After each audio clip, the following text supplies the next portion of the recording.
Initial management of burns. Outline. Introduction.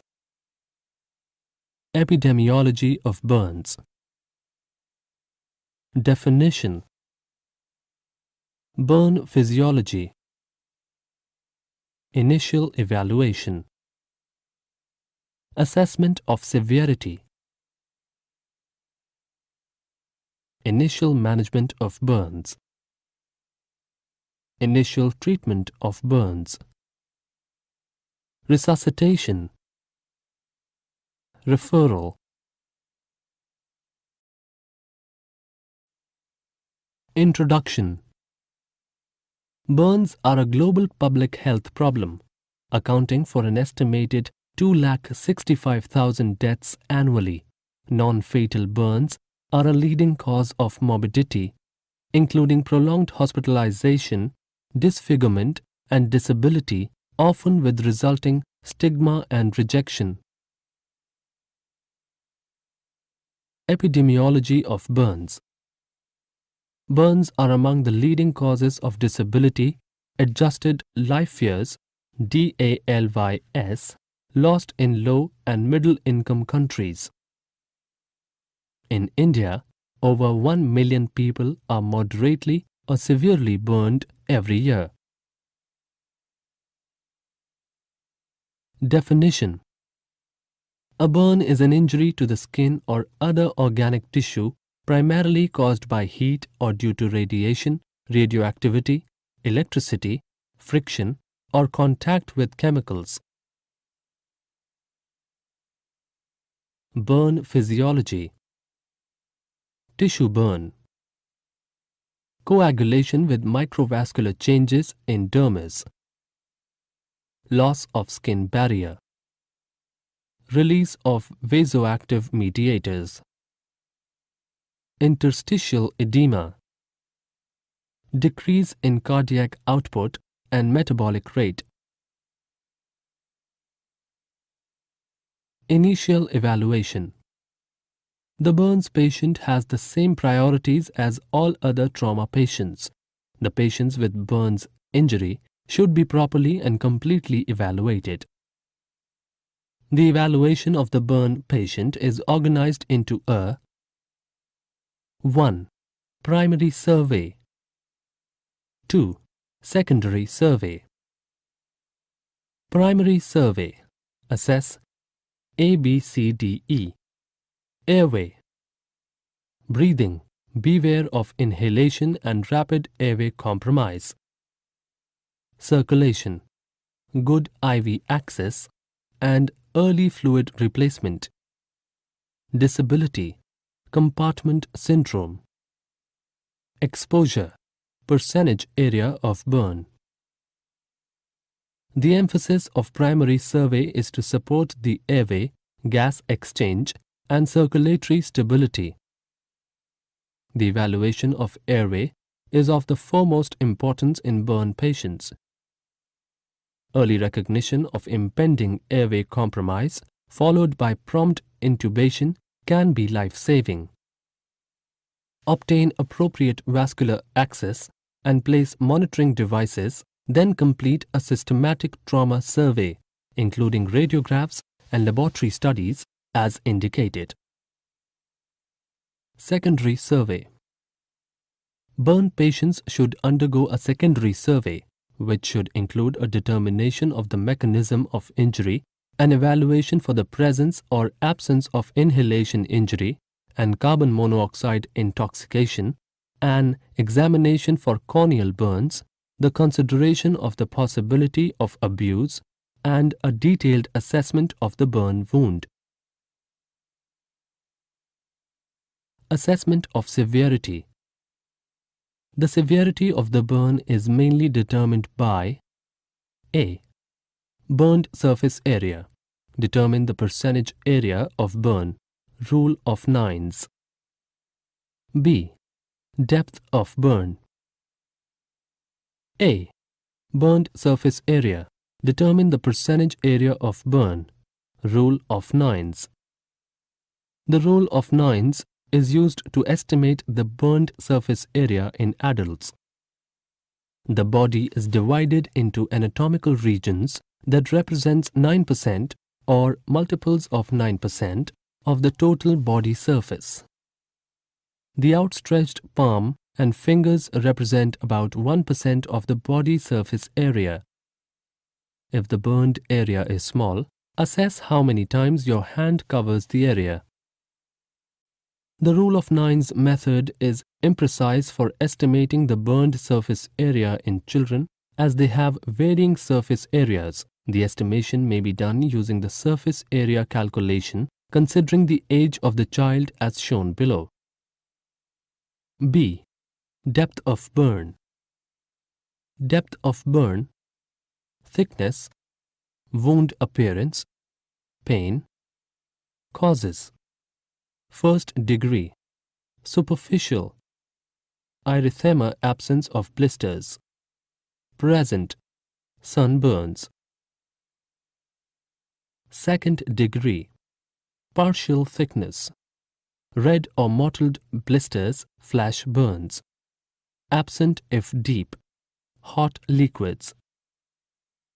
Third degree, full thickness, dark and leathery dry, absent, fire electricity or lightning prolonged exposure to hot liquids or objects. Initial management of burns. First aid. If the patient arrives at the health facility without first aid having been given, drench the burn thoroughly with cool water to prevent further damage and remove all burned clothes, useful up to 3 hours after burn. If the burn area is limited, immerse the site in cold water for 30 minutes to reduce pain and edema and to minimize tissue damage. Cold water compresses, changed frequently, can also be used for localized burns. If the area of the burn is large, after it has been doused with cool water, apply clean wraps about the burnt area or the whole body to prevent systemic heat loss and hypothermia. Children are at a greater risk of developing hypothermia. Do not apply ice or gel burn products as a first aid measure. Do not use alcohol-based solutions. Burns to the eyes require early copious irrigation with normal saline or water. Irrigate chemical burns with copious volumes of water but should not be used on extensive areas as can cause hypothermia. Initial treatment of burns. For signs of airway burn or lung injury, arrange intubation and oxygenation as soon as possible and before airway swelling occurs.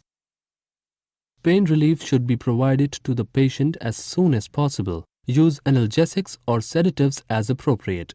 Example, paracetamol, opiates, nitrous oxide, fentanyl. Administer tetanus prophylaxis, all cases of burns. Start fluid resuscitation. Refer to section on resuscitation below. For greater than 15% burns, insert IV line, urinary catheter, and nasogastric tube. The burns are sterile initially. Focus the treatment on speedy healing and prevention of infection. Use standard trauma management for other injuries, example, suture lacerations, splint fractures, etc. Debride all bullae, excise and debride necrotic tissue.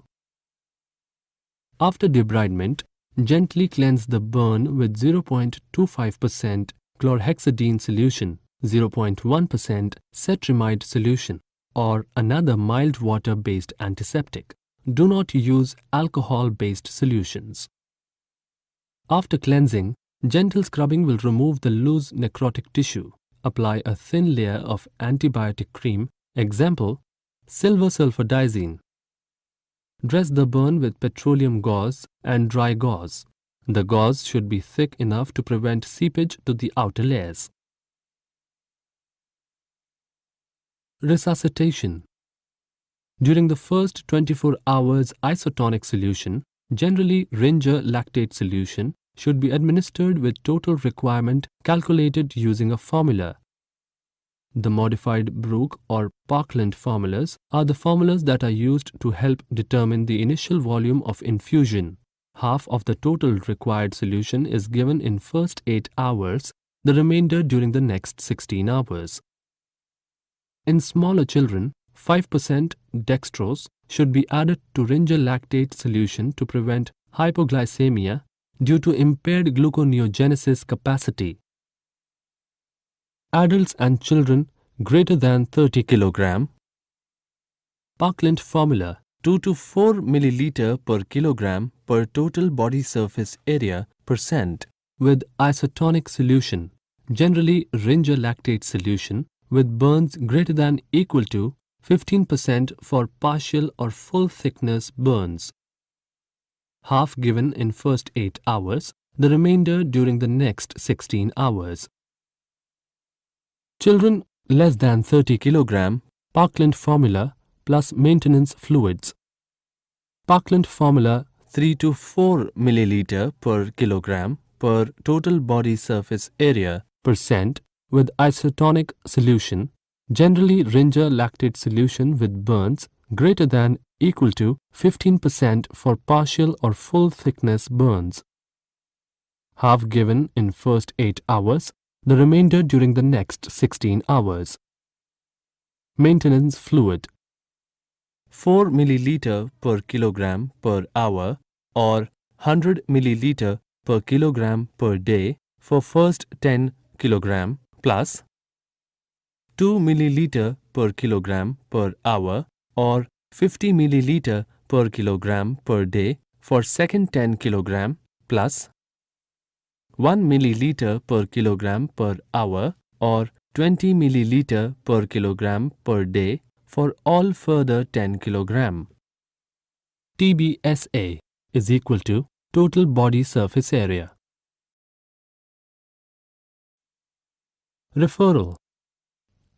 Make decisions concerning outpatient management or transfer to inpatient or burn center. The following serious burns require hospitalization. Greater than 15% burns in an adult. Greater than 10% burns in a child. Any burn in the very young, the elderly or the infirm. Any full thickness burn. All burns to face, ears, eyes, hands, feet, genitalia, perineum, or a major joint, even if less than 5 to 10%. Circumferential burns. Inhalation, chemical, electrical burns. Associated trauma or significant pre-burn illness, example, diabetes.